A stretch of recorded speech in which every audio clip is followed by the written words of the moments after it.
Pligt til at distribuere de guddommelige åbenbaringer. Det er ubeskriveligt prisværdigt at udbrede Guds ord.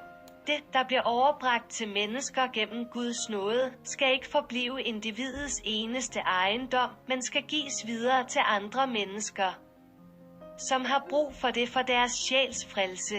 Menneskeheden er i alvorlige problemer, den er så fjern fra Gud, at den ikke engang anerkender hans vilje længere og går igennem det jordiske liv i fuldstændig uvidenhed. Men mennesker har brug for at vide, hvad Gud forventer af dem. Og derfor skal informationen formidles til dem. Og af denne grund bliver jordiske børn, som er villige til at tjene ham, udvalgt af Gud med den opgave at gøre hans vilje kendt for mennesker. Han selv instruerer dem først, så de efterfølgende kan videregive deres viden til medmennesker. Menneskeslægten ville gå til grunde uden aktiv hjælp, og aktiv hjælp kan kun findes i Guds ord.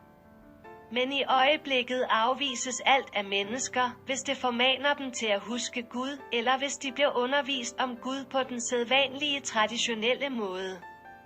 Det er derfor, Gud giver sit ord til mennesker igen.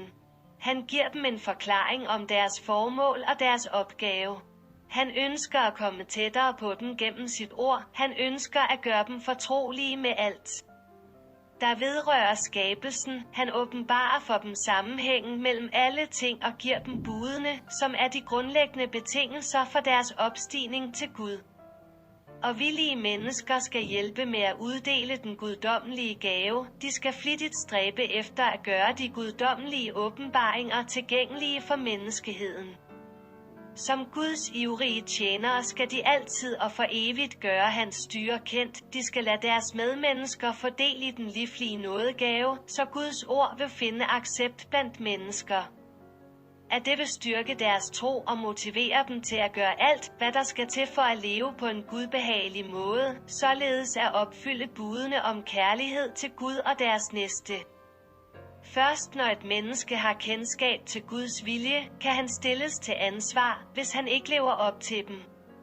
Ganske vist kan uoplyste mennesker ikke stilles til ansvar. Men de kan heller ikke udnytte deres liv på jorden og opnå en højere grad af åndelig modenhed, for de ville være nødt til at være ekstraordinært kærligt aktive af sig selv, det vil sige, kærligheden skal være i dem, men i så fald vil de også kende meningen og formålet med det jordiske liv og deres opgave.